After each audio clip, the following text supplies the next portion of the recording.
ఏదైనా మాట్లాడాలంటే మొదటి రోజు నుండి మాట్లాడాలంది ఎవరైనా అడిగితే చెప్తారన్నాను కదా. ఈరోజు టాపిక్ వివరంగా విడివిడిగా చెప్పుకెళ్తానండి.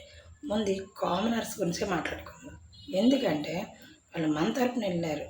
అగ్ని పరీక్షలు ఏం నేర్చుకుని వెళ్ళారండి వీళ్ళందరూ అసలు. సైకోలో బిహేవ్ చేయమని గొడవలను పంపించాడు బిగ్ బాస్ లోపలికి. ఎంతగా అనుకున్నానండి ఈసారి ఎప్పుడు సెలబ్రిటీలనా ఇలాంటి వాళ్ళు కూడా ముందుకు రావాలి, డెవలప్ అవ్వాలి. ఎప్పుడు తిన్నవాడే తింటాడా రూపాయి కూర అనకూడదు బిగ్ బాస్ది.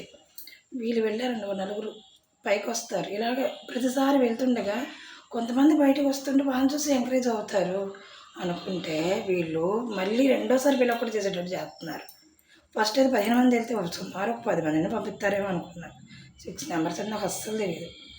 వాళ్ళు 5 పంపించారండి. ఒకరిని ఆపేశారు, 6 పంపించలేము అనుకుంటే ఆఖరి అవకాశంగా మనీష్ గడికి తను ఇచ్చింది శ్రీముఖి.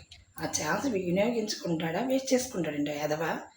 వాడి బిహేవియర్ ఏంటంటే నేను గుంట నక్కలాగా వాళ్ళవే టాపిక్లు ఈరోజంతా మాట్లాడుకుందాం మనం.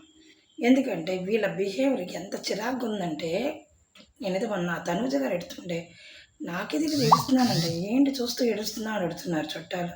ఇంటి నిండా చుట్టాలు అందరూ కూర్చొని మాట్లాడుకుంటున్నాం. అందరు ఇళ్ళలో పెట్టుకుంటున్నారు బిగ్ బాస్. మా ఇంట్లో చూసి మొదలు పెట్టారు.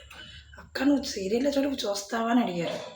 లేదు నాన్న బయట సమాజంలో మనం వెళ్ళాం, మన పనులు మన బాధ్యత సరిపోతాయి. కొద్దిసేపు తీస్తే ఇదే టాపిక్ వస్తే ఫోన్ లేకుండా సిస్టమ్ లేకుండా ఏమీ లేకుండా ఎలా ఉంటున్నారని తీశాను. ఇది కూడా గంట సేపు 10 నిమిషాలు లేకపోతే ఇది అవ్వదు మనకి. అలాంటిది ఎలా ఉంటున్నారు, గ్రేట్ కదా. నిజమే కదండి. మీరు ట్రై చేయండి. ఒక రోజు ఫోన్ పక్క పడేసి ఏమి లేకుండా గదిలో ఉండండి. 9 మీరు వెళ్తుంది. కబ్బగా పనేస్తున్నారు వేస్ట్ అని. ఎందుకంటే వేస్ట్